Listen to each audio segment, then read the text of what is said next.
Good morning, everybody, and very welcome to this double edition of our DCC webinar series. We are very happy to host today two internationally renowned experts in the area of semantic interoperability. This is Professor Melissa Handel. Melissa is the director of the Center for Data to Health from the Oregon Health and Science University, and Professor Harold Solbrig. Harold is a professor at the Johns Hopkins University in Baltimore. Very welcome to you.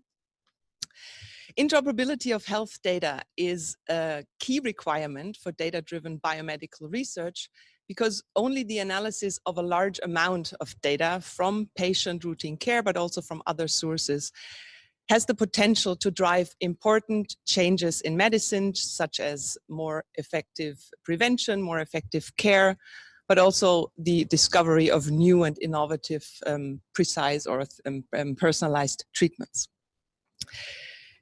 Interoperability of data is particularly concerned with semantics, so the meaning of the individual data points, and a semantic definition ensures that the data is precisely formulated, that it can therefore be interpreted correctly or uniformly, not only by humans. In the case of SPHN, these are a variety of researchers from various disciplines, but also interpreted by machines, computers. With regard to structure and comparability, terminology and data standards, or the agreement to standards, play an important role, ideally in line with international harmonization efforts.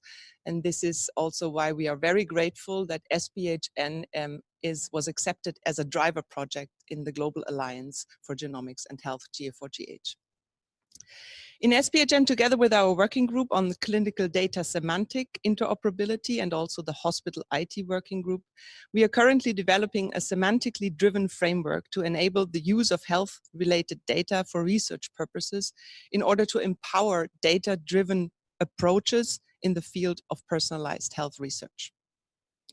To deliver on our mission to make health data semantically interoperable, we benchmark and align with experts beyond Switzerland, and it is in that spirit that we organized a two-day workshop together with the working groups and Melissa and Harold.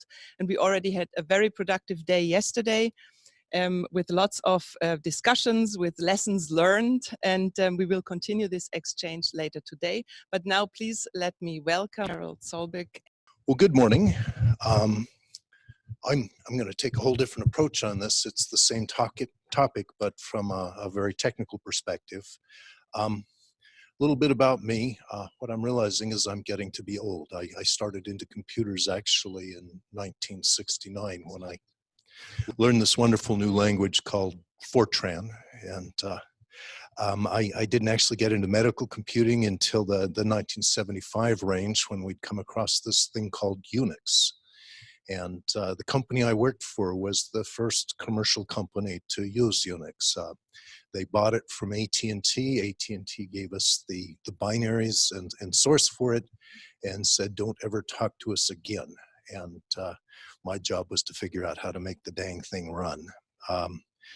Some involvement in healthcare, hardware and disk controllers. A plethora of, well, an alphabet soup of standards of various sorts that I've been involved in over the years.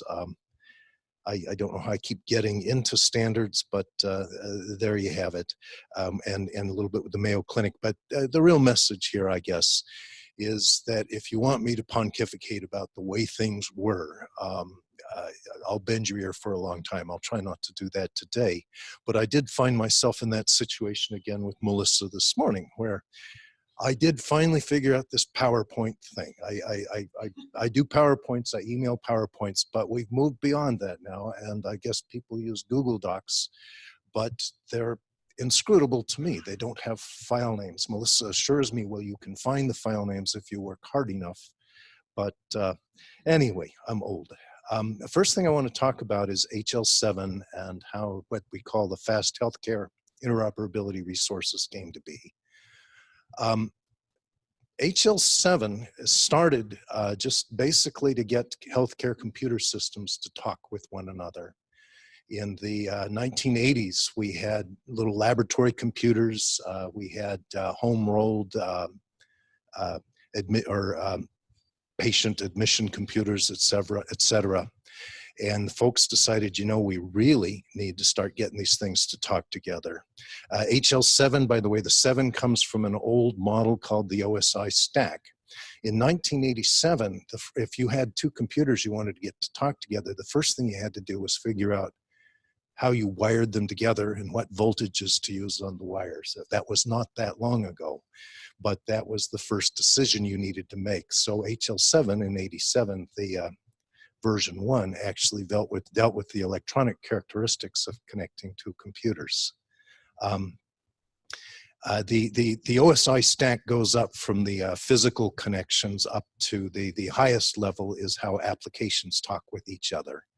And that's where the 7 in HL7 comes from.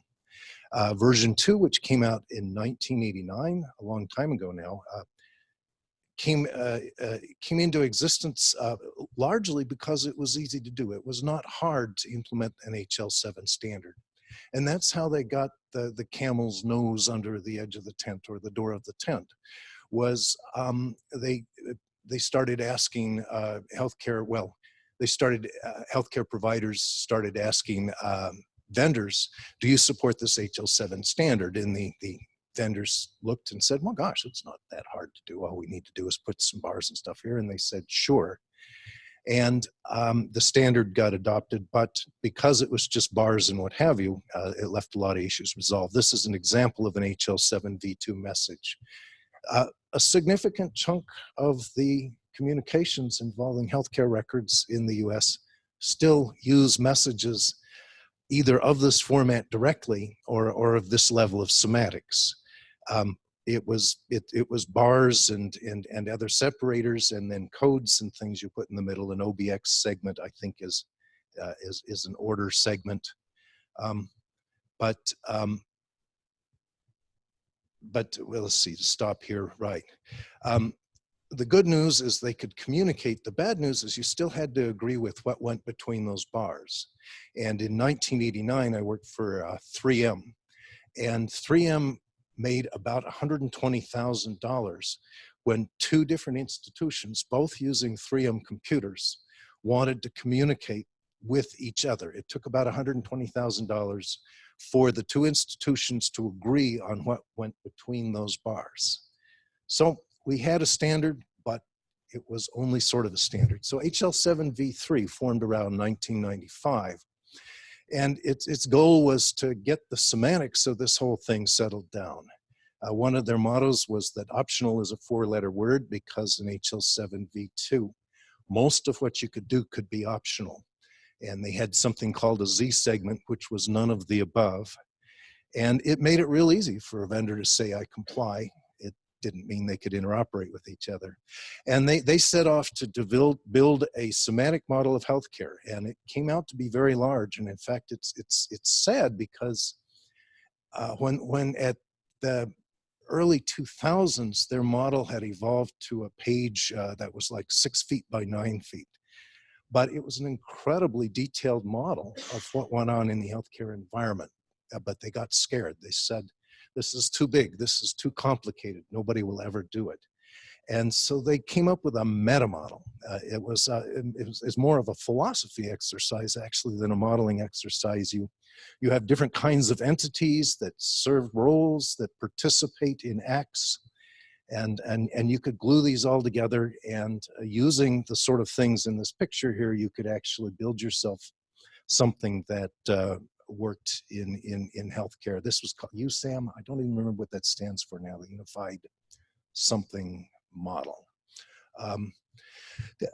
As they were doing it, another thing that was kind of interesting is the mission statement of HL7 began to change, and they never really talked about it publicly. You have to go back and do some real interesting archaeology to find out what went on here. But originally, its goal was to allow systems to communicate with one another, healthcare systems. So your users or your main components in the model were healthcare systems. And they were talking about records that went between systems. By 2008, they started to talk about knowledge transfer instead of just communication between healthcare systems. vendor communities, SDOs, and patients. This resulted in, this is something that's still very interesting to look at, HL7 watch done by a prominent philosopher named Barry Smith in the United States, that when HL7 started using this ontology word, he came in and started looking at what they were doing. And it was interesting to discover that they'd muddled the model of healthcare records with the model of what healthcare records were about. And you ended up with some really strange and incongruous statements in the healthcare model. I can't go into a lot of detail here, but this is an interesting quote, actually fairly late in the game, by a fellow named Graham Grieve, who's the father of HL7 FHIR, about an R3 or version 3 standard called clinical document architecture. It was designed by people who haven't done much information designing, people who are healthcare experts in healthcare domain, but not in information design. CDA for the first time are utterly baffled by its ornate labyrinthine structures and quirky vocabulary. And yet that's one of the standards that's being used today. By 2019, the HL7 mission statement had changed pretty radically, which was just health interoperability. But it was a rough transition. And V3 started in 1995, and people worked and met and argued and philosophized for the next 15 years. And they came out with this V3 model of healthcare, which was extremely elegant, extremely abstract. People started making more and more money in courses on how to use HL7 V3. That was actually the main source here. It wasn't easy to implement, and the problem is nobody focused on the implementation. They focused on the abstract model and how one could build implementations. And finally, it was the elephant in the room. It was about 2010 that the community had to say, you know, I don't think this is going to work. It resulted in an effort that came out originally with the name Fresh Look. And that evolved into what had become FHIR. FHIR was built largely by a single individual, a fellow named Graham Grieve, although later on he had a lot of input from other people. But he just started from, well, not from scratch, but taking all the background in HL7 V3 and took a whole new approach to it. This is the home page of HL7 of the FHIR standard. There's actually two home pages on the URLs below. The one with the HL7.org thing is a stable site that people are actually implementing against. The build.phir.org is a continuous integration build. This website is updated many times a day, and there's a lot of community contributing to it. FHIR, and we'll get into more detail, but one of the things that you begin to realize pretty quickly is it means different things to different people. Well, first and foremost, it's a great acronym. And it's something I've learned in the standards business is a great acronym is not sufficient to guarantee success, but it's necessary. If you don't come up with a good acronym, you're not going to make it. And FHIR was a great one. Another thing that FHIR is purely a technology stack. It's what the UML community tried to do, and for various reasons didn't succeed at very well. It's an entirely open source technology stack from the bottom up. All of the source code is readily available. It used to be Subversion, now on GitHub. It's an open community. And the OMG came up with this notion of model-driven architecture. You build the models, or you design the models, and then you generate the code, at least the code skeletons and the communications infrastructure, and the documentation and everything else from UML. This was a good vision. It was difficult in actual implementation, however, because the object management group's model was that people made money selling tools to do the modeling. And so if you paid, for instance, Enterprise Architect a couple of $1,000s, you could build yourself a UML model and then generate Java skeletons or generate other software out of it.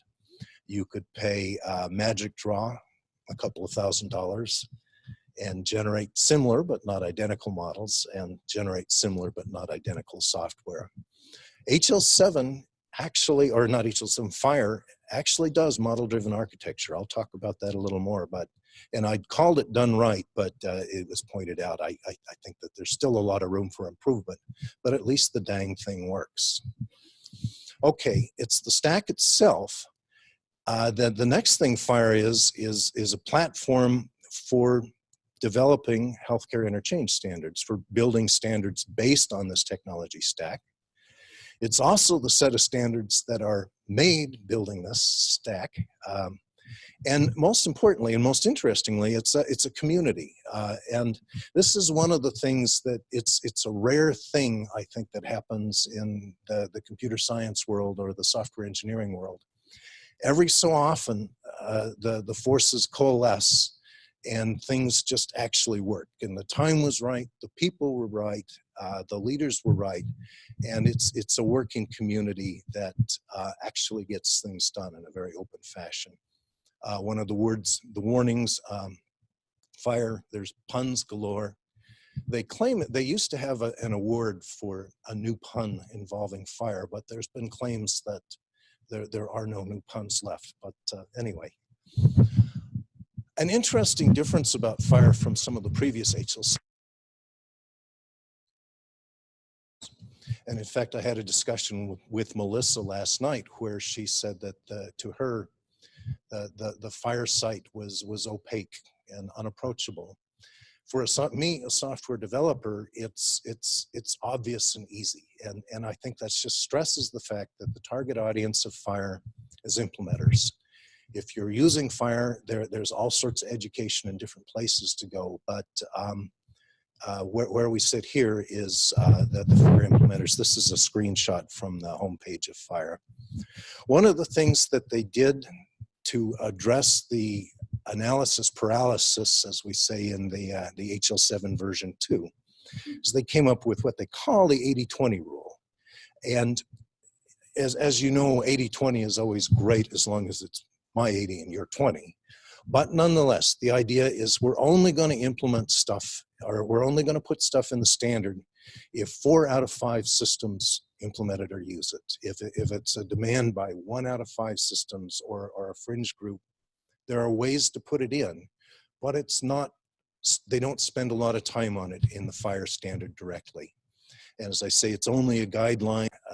There's a lot of ways to figure out 80-20, but the point being is we're going to focus on the low-hanging fruit and have a way to do the rest. Another way to look at that is a software development adage that I've learned the hard way and keep relearning, and that's to make the normal things easy and make the unusual things possible. And FHIR is focused on the normal things. I've spent so much of my life making the unusual things easy and being left with stuff that the normal work doesn't work on here. This web page, by the way, the wiki.hl7.org, has everything you would ever want to know about FHIR. This one web page will get you everywhere. Any questions you want to ask, implementations, tools, who's doing what. Just diving down a little bit, we don't have a huge amount of time on it, but this is just an example. This is a page about a FHIR resource called Observation. Now, FHIR is based on RESTful architecture where you use the HTTP get, put, post, delete, and resources are the unit of exchange. They're not data records, they're collections of information, not unlike what one gets when one goes for a web page, except they're focused very much on the clinical perspective.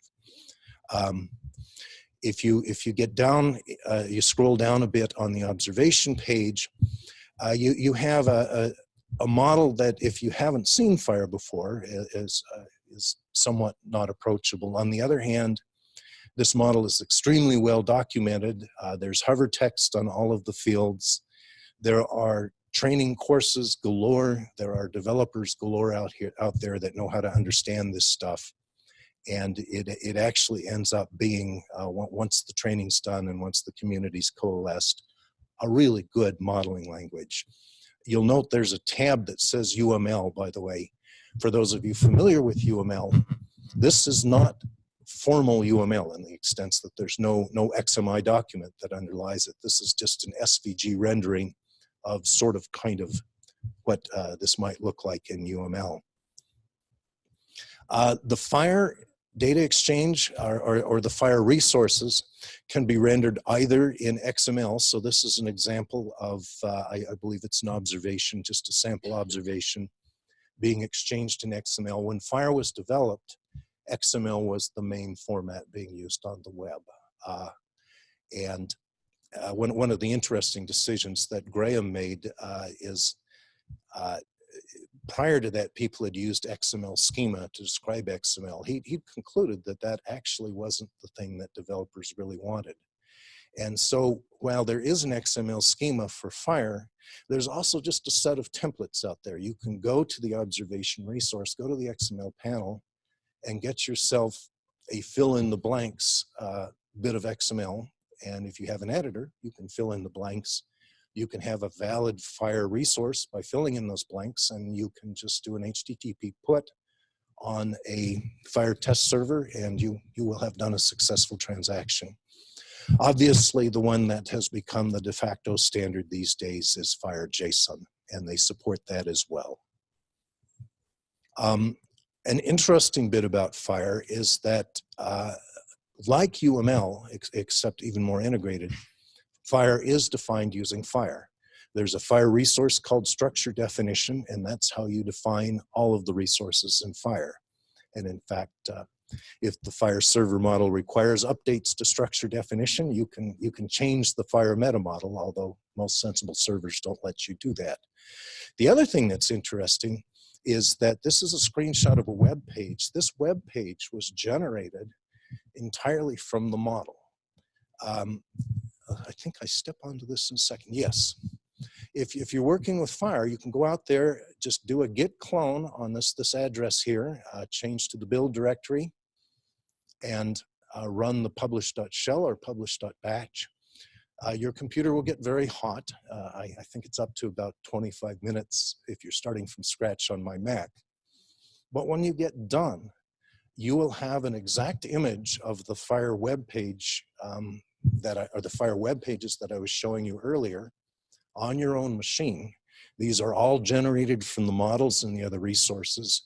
You'll have a complete set of Java clients that were built and validation tools that were built off of these models. And you basically have you don't have a FHIR server, but you have all the tooling necessary to build a FHIR server. I don't talk about it here, but the HAPI is the acronym that is for the default FHIR server or the de facto FHIR server these days. You can download one of those and get it stood up and running in about 20 minutes. Another interesting thing about FHIR, I mentioned the community. For a long time, they used Skype, but Skype at the time had a cap of 120 people on a single conversation, and that was running into problems with the FHIR community. So they switched over to Zulip. Zulip is for an old timer like me, it's actually kind of scary when you get into it. You open up Zulip, and this is conversations between hundreds of developers worldwide that are evolving the FHIR standard, that are implementing the FHIR standard, that have questions about FHIR. And if you feel like you've taken the pill, I mean, it actually is frightening these days how fast stuff moves. What's also interesting on the Zulip site is the principal, Graham Grieve, apparently never sleeps. He actually lives in Australia. And most any time, day or night, you can post a question to Graham on one of these threads and get a response in 5 to 10 minutes. I think there are multiple Grahams. But it shouldn't be underestimated. I mean, how much he adds to making this thing work, or how much it works because of him. Okay, this is an important message. FHIR is not a solution to interoperability, and I'm not saying this. I took this, well, from Graham Grieve. For Python users, BDFL stands for Benevolent Dictator for Life. And that was the title given to the fellow that developed Python, Guido. Although there's a certain irony in that apparently about a year ago, Guido got mad and resigned as benevolent dictator for life. And the Python communities had to restructure itself. Anyway, Graham is the BDFL of FHIR. And this is from a blog post, the link's down there below, and it says, apparently there's a wide-held view that FHIR will solve interoperability. It's not going to. It's two things. It's a technology and a culture. But the key is, it doesn't provide prescriptive information models. If you go out and look at the FHIR standard for, let's say, the patient resource, one of the things you're going to notice right off the bat is that the cardinality on everything in there is 0, the minimum cardinality. So you can create a compliant FHIR patient resource with one field, which is an identifier of the resource, and that complies with what's called the FHIR core standard. And the decision that was made that's interesting is we can't provide prescriptive information models. There's a couple of ways to do standards. The way HL7 was doing it previously, and the way a lot of standards are done, is you get a group of people together and you say, you will, under pain of financial loss or business loss or government sanction, etc., adhere to this standard by gum. The other approach is you build something that actually works and is good enough that people use it because it's easier than not using it. FHIR is focused on the latter. It's not a prescriptive information model, but what it has in there is a common way of doing a lot of things. So if you want to exchange selected information about a patient, if you want to exchange selected information about a prescription, you can go to FHIR and there's an agreement on how they'll do that. And furthermore, you run that build and you get code that does it. You get a sample of how to put a prescription in and or a medication order in. And you can be off and running very quickly. The fact that it's easier to do is part of the reasons that it's successful. So that's brief into FHIR, and I don't have a clock. Oh, there we go. I was wondering. I was trying to figure out where I was on time. Good. A lot more to learn there, but that's the main messages here. The second part I wanted to talk about was FHIR RDF and the semantic web, because FHIR is doing very well. Melissa showed that chasm of semantic despair. And on the left-hand side or the right-hand side, whether you're facing the screen or it's behind you, I guess, within the clinical and EHR community, FHIR is working, and data is being standardized. It's being exchanged. All the major lab vendors, or not major, EHR vendors, implement FHIR. It's, at least in the United States, been mandated as the way things are going to be exchanged. So that's good. But there's whole other communities on the other side of the chasm that are dealing in a different world, and that's where FHIR and RDF comes into existence. First question, how much time do I need to spend on RDF? How many people in the room are familiar with RDF? Hands? Oh, this is great. I was hoping this was the situation. So I'm going to skip the next slides fairly quickly. It's the idea that it's a graph model. You have subject, predicate, object, where the subject is a URI, the predicate is a URI, and the object is either a URI or a literal. You just glue little bits of information together, and the key really being the URIs. So this is from the primer. We have the various subjects, the predicates, the string literals, and together these are called triples, and you gather huge messes of triples that connect to one another, and you build really interesting graphs that not only represent the information in your space, but if you do it right, allow you to cross into other people's information space. Let's see, subject letter, blank nodes. Okay. The other thing is there's a lot of notations for RDF. One of the most common ones that is used these days is called turtle. And it's just a shorthand where you do subject, predicate, object, period. or subject, predicate, object, semicolon, predicate, object, semicolon. So if you have the same subject for multiple predicate objects, or predicate, object, object, object, object. It's just an easy notation for putting stuff together. You have prefix assignments so that your URIs aren't quite as odious. So instead of having some really long path for EX, I can just say EX Jim, and this turns into a URI. The magic A predicate, which is the same as RDF type, which means in this case that whatever's referenced by this, let's see, by really long path Jim, is an instance of a FHIR patient, which is a strange statement, by the way, if I look at that, because a FHIR patient is a data record. I probably need to correct this on the slide, because this, and the notion of Jim being a data record is a very strange thing to say. Jim might be a friend of a friend person, or a SNOMED patient, which they're talking about the real world. Jim is definitely not a data record. So there's the turtle notation. RDF, the good news is there's not many rules. The syntax and the grammar is really simple. It doesn't take long to put it together. It implements Tim Berners-Lee's adage that anyone can say anything anywhere. You can put in RDF triples about whatever subject you want. And if the URI matches up with that subject, you put in your own 2 bits about what's going on. It has only, I say, 2.5 data types, because it has IRIs or URIs and literals, which are kind of, they have their own grammar for data types internally, in that you can have both, you can say this is the date time, this is a number, a lot of different things. And they also support multiple languages, so that you can have an English bit of text and a German bit of text. And the other half is the blank notes, which we won't cover in. The bad news, there's no rules, and anybody can say anything anywhere.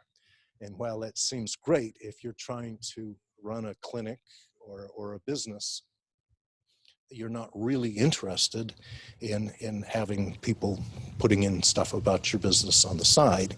And furthermore, you have some really basic rules, like one of the simplest ones that we encounter constantly is if I've got somebody that, or I've got an entry about somebody that's type person, they'll have a last name and at least one first name. There's no guarantee in RDF that that happens. It's what it amounts to. Okay, so on the first part, let's see, I'll get into that a little bit later, where we talk about structure. Okay, the other thing is the URIs. There's not a lot of rules. There's a syntax rule, but anybody that wants to can create URIs. It kind of harkens to the problem that Melissa was talking about earlier with this ontologies, which Bill Gates in the Webster's dictionary will say is a misspelling. There is no plural for ontology. And I think that's a reasonable statement. When you build multiple ontologies, you're still talking about the same thing, but you give it different names and you give it different URIs. There are tools out there. If you go to a site called Any23, which is anything to triples is what it means, you can convert SQL, XML, spreadsheets, pretty much any data format you can come up with into RDF, and you can do it automatically. The only thing is that it assigns its own URIs when you get done. So if you're converting SQL to RDF, the URI will consist of some composite of the table name and the column name as the subject. Well, yeah, table name and column name is the predicate, and the key is the subject, etc. So it's great to convert all this stuff into RDF, but until you get down to the business of making sure that you're using the same identifiers for things and the same predicates for things that I am, there's not a lot of good. So it forces you to start talking about what your data means. It forces you to actually say, is this attribute the same as the one you're using? How is it defined? And to really start talking about data integration. So FHIR has a third format. It has the XML and it has the JSON. It also has an RDF format. It's been out there. It was released about 4 years ago now in STU3, which is an earlier version of FHIR that people use but is out of date. In FHIR, it's at maturity level 2, which means that it's actually in trial use, and we're kicking it around. It has tools that will convert FHIR internal structure to RDF, RDF to FHIR. It creates a schema language or a schema validation language. When you build FHIR for XML, it builds XML schema and schematron that you can use to validate your XML. When you build JSON, it tries to build JSON schema, but if you've had any experience with JSON schema, it's wild and interesting and isn't well used. In the case of RDF, it builds something called shape expressions, which is a schema language for RDF. By the way, we would have called it RDF schema, except somebody already used those words for something else entirely. So shape expressions is schema for RDF. And we have the FHIR resource catalog. So if you go out to the FHIR site and if you go into the examples, like I don't have a web page to do this on, but if you go to the home page, the observation resource on the top, there's a tab that says examples. When you get into the examples, you can get all of your information in XML, JSON, or they use Turtle. It's an interesting problem with RDF is there's RDF as a structural syntax as a model, and then you have Turtle and N3, and there's a lot of representational formats. Occasionally, you're going to find the word Turtle used in exchange with RDF, but it's where you get to the RDF. And you can take any resource out there and look at it in JSON, and then look at its equivalent in RDF. And this is entirely too small. We'll touch on a few of the details here. But on the FHIR examples server, for instance, everything that's there is in RDF. We've loaded all of that into a triple store out on a site. We've got it if folks want to work with it. Okay, one of the requirements for the FHIR RDF, which is perfectly sensible, is that it has to be round trippable. The FHIR structure definition, or the internal FHIR model, you have to be able to emit RDF, turn it back into the internal FHIR model, and not lose anything or gain anything. So one of the interesting things that we've got in the current implementation, if you look at this in Turtle, well, first, if you look in the JSON, there's a person, I think that should be patient, but there's an active flag basically. And in JSON, it's just active. It's a Boolean value, which is true or false. And you would expect to have active just be true or false. Instead, it's a blank note. It's an inner structure that has a value of true. And the intent behind this was that FHIR is extensible all the way to the core. It's not that anybody has extended it, but even in their basic data types, if you decide you don't like Boolean, you can extend it. You can add a certainty field to it. You can say, this is my Boolean extension. FHIR is put together in such a way that if you don't understand the extension, you work just fine without it. But if you do grok the certainty variable on Boolean, you can use it. So this was put together so that if somebody wanted to extend Boolean, they could. This was one of the mistakes that I continue to make, I talked about earlier, which is we made the possible easy, and in the process made the easy a lot harder than it needed to be. We're working on this in the FHIR R5 specification. Now that we've had it out there and have had some experience, we're looking to change this aspect of this here, but that's what you're going to see there. A few other things we had to put in to make the RDF round trippable. RDF is a graph. It's just an arbitrarily set of triples, and you can have multiple subjects, and you can start at any point on the subjects and start unraveling the graph. JSON is a tree structure, so you have to start with an outermost node. So one of the things we do is when we emit RDF, we have to add an additional predicate which we're calling tree root. The general idea, oops, is that, that this report is the outermost node if you're converting it into JSON. Another thing we did is the RDF spec, it's good, but it has some problems. And one of the biggest problems is it was designed by a Lisp developer or by Lisp developers. And so if you want an ordered collection, well, you just did first element in the collection, and then rest was a collection with one less element. And you took first in that, and then rest was one less element, which to Lisp people is wonderful. To those of us that are doing Sparkle or trying to do other things is just a non-starter. So one of the things we had to do is that the JSON, in JSON lists are ordered. We had to add an ordering element specifically because we didn't want to use RDF lifts so we could maintain the order for the round tripping. Another thing, this is a frustrating part with the HL7 community. In ontologies and the space that Melissa works in, URIs for concept identifiers or ontology identifiers are no-brainers.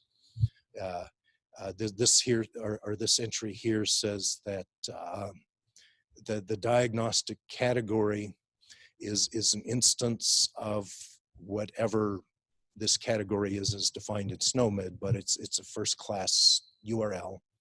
I can click on that and it'll actually take me up to the definition of that on the web just from clicking on the URL.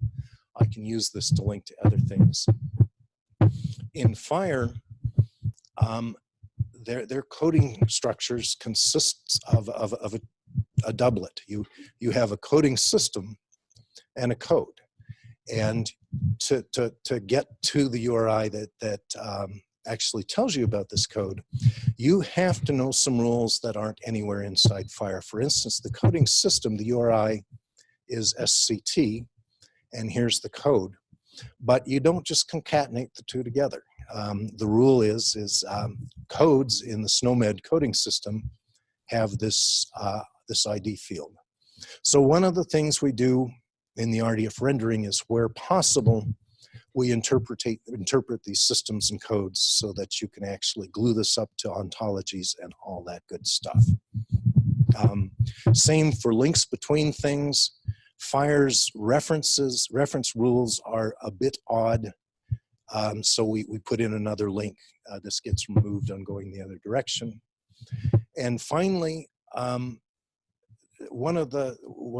another failure of the RDF community, airing all the dirty laundry, is they didn't come up with any official way of defining what we'll call an RDF document. So people use something that comes out of OWL called OWL ontology to wrap up bits of RDF into collections.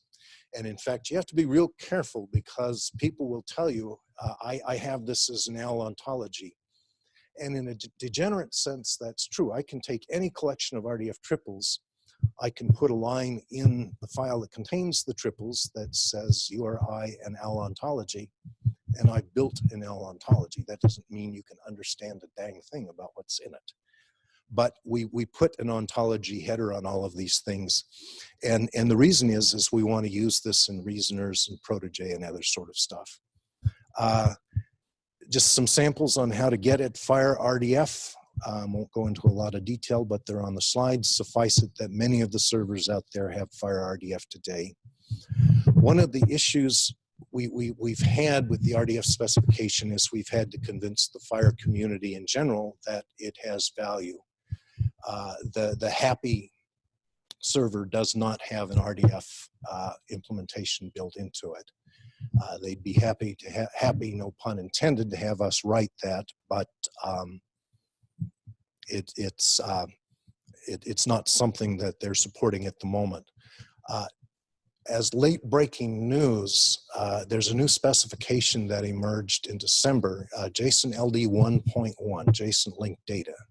I don't have time today to talk about it, but JSON-LD 1.1 means that you can now have your JSON and your RDF too, that your developers can work with vanilla JSON.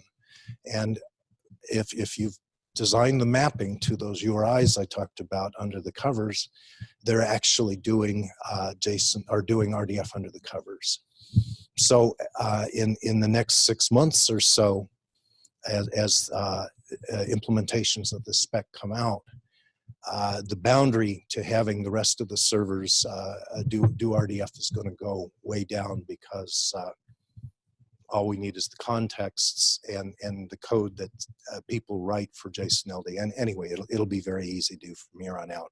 But there is a Python tool available if you want that converts any FHIR JSON into RDF. Another interesting thing that comes out of this FHIR RDF is what we call the FHIR structure vocabulary. Originally, we called it the FHIR ontology, but it confused people. It sort of confused me in the sense that I said Jim was an instance of a FHIR patient, which was a FHIR patient record. And that's exactly why we don't call this the FHIR ontology, because this ontology says nothing about patients, about specimens, about medications. This says things about FHIR patient records, FHIR specimens, specimen descriptions, and FHIR medication records. This is a complete description of every field you can have in FHIR. And in fact, it publishes a URI for every field that's in FHIR. You can load this into Protege, and there's a URL on the right where we combine the FHIR structure vocabulary with a bit of SNOMED and some instances of FHIR, and are able to reason and come to interesting new conclusions about stuff in FHIR data. The shape expressions is generated from FHIR. This is the schema. This was earlier on, I mentioned anybody can say anything. The shape expressions allows you to determine whether, for instance, your person, everything of type person has both a first and a last name. It allows you to both document it, to say, okay, in our world and in our triple story, you can expect this, and to validate it. So new data comes in and we can test it and say, everybody's got a first or last name, or nope, this is invalid. Last name is missing. As I said, be careful. Shape expressions, but it's almost as good for as many puns as FHIR, but they're all a lot more risque. And in fact, Eric claims to be an itinerant ShEx worker. He's one of the developers of ShEx, yes. And schemas are developed automatically if you go through the FHIR or the FHIR R4 site. Towards the bottom of the schemas, you can get the shape expressions definitions. There are various tools that you can use to validate this. There's a Python library and a JavaScript library, amongst others. Parenthetically, shape expressions are also used by the Wikidata people these days, Wikidata being an RDF representation of a lot of the knowledge that's in Wikipedia, aggregated with an awful lot of interesting bioinformatics knowledge. It's a very good source. They validate and test what they have on there using shape expressions. Okay, so FHIR R4 includes RDF. A conversion tool is available. The FHIR structure vocabulary gives you a catalog of URIs for everything you say in FHIR. And as I say, it's potentially an equivalent of the Dublin Core for healthcare. If you want to say, I've got a patient identifier here, you can use the FHIR URI for patient identifier to tell you people exactly what it is. And the schemas are available. Time, I always have more slides than I have time for. There's some interesting use cases for the structure vocabulary. I apologize for skipping by fast, but I don't have time. Note, however, if you've ever hit schema.org, the FHIR structure vocabulary is out there in schema.org and can be used as markup, much the way schema.org is used. There is an I2B2 representation of, if you're familiar with that, of the FHIR structure vocabulary. And there are tools that can load FHIR RDF directly as I2B2 nodes and queryable, very interesting. We can use the vocabulary in reasoning to conclude that this actually is a FHIR record that in the FHIR record itself, I think it's glioblastoma. We can run a filter that says this is a cancer diagnosis because SNOMED tells us that glioblastoma is a cancer. RDF schema.org, I'm going to skip, but it's in there. Okay. Why FHIR RDF? As Graham said, all we can do is describe a common way to do things. And when you're talking about this chasm of somatic despair, when you're talking about going from the EHR to the bioinformatics world, FHIR RDF gives you a set of names and a common way of doing things that is accepted and published by the clinical and healthcare communities, is becoming the de facto worldwide standard, but is also available in a form that transfers into this world of ontologies and graphs and linking to other data forms that we've got there. Let's see. So actually, that's the last point here. I mean, there's other things as far as markup and what have you here. But this is an interesting thing that we wrestle with here. We have why FHIR and RDF, why not? From inside the HL7 community, while they're willing to let us do this RDF stuff, there isn't a huge amount of support. This is a quote from BDFL. There are only 3 people on the planet who care about RDF and FHIR. Now, that's not right. There are many people more than 3. But nonetheless, at the moment, we're getting pushback inside HL7 saying we got better things to do with our time. In some sense, it's a different solution to the chasm. We can put things in a common format and common semantics to get across. FHIR is of the approach, well, we're good enough. What you should do is you should all become part of FHIR, and then this chasm doesn't exist. I don't think that's going to work. So it's kind of the field of dreams. I don't know how common that movie is in Switzerland, but it's the notion of, and this is kind of where we sit on that. And some credits from some grants and question slide. Thank you very much.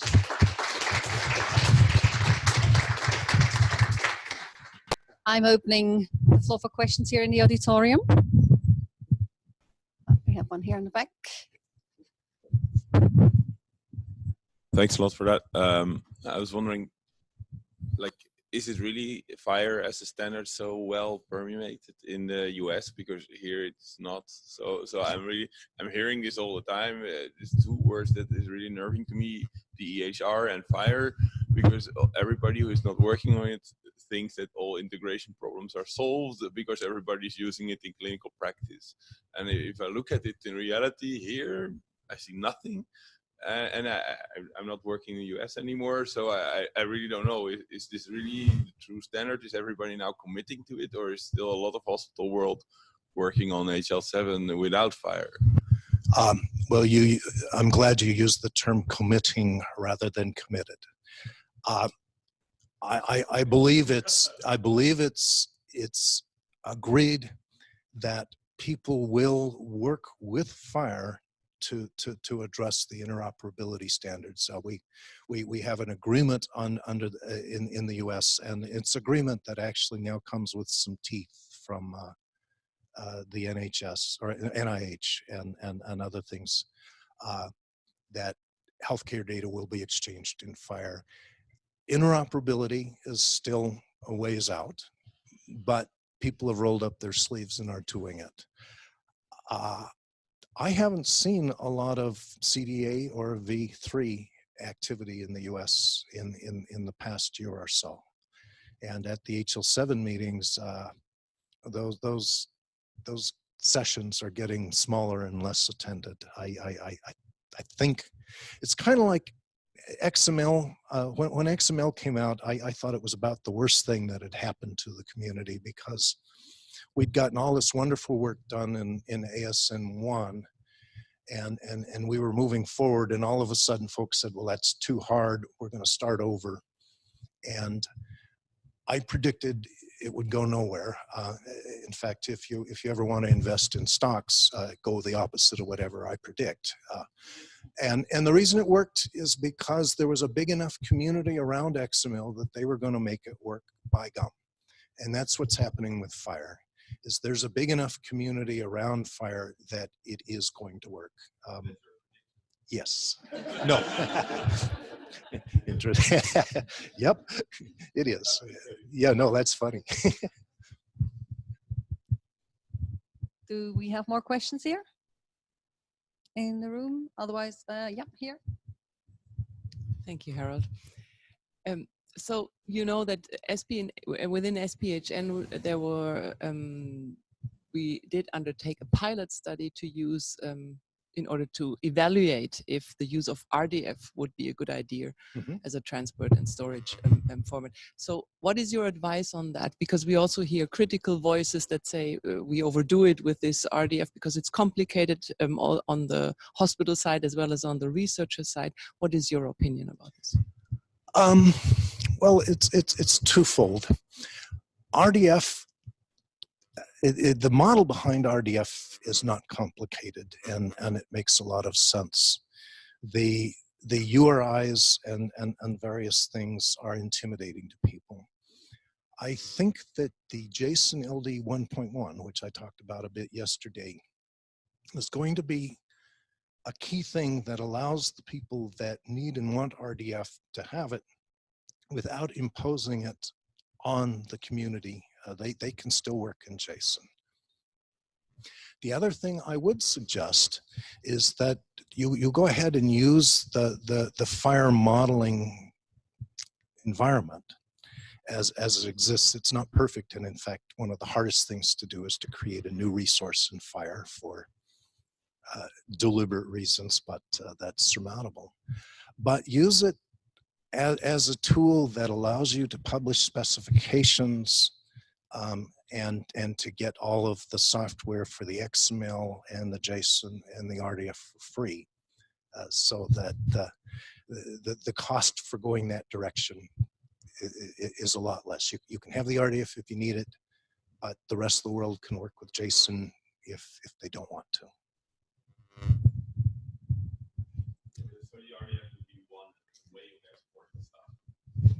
Yeah, well, and I wish I'd gotten a slide in on this, but the key thing is when I talked about RDF formats, there's Turtle and N3 and RDF XML.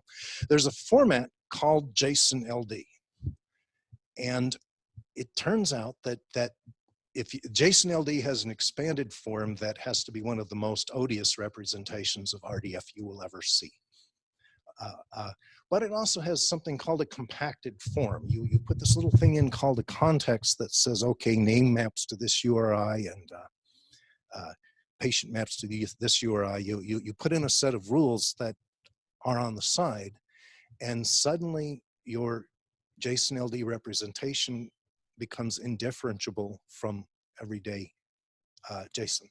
So it isn't even a conversion. The fascinating thing is you're working with RDF, but you're doing it in such a way that you don't even know it's happening. Thank you very much.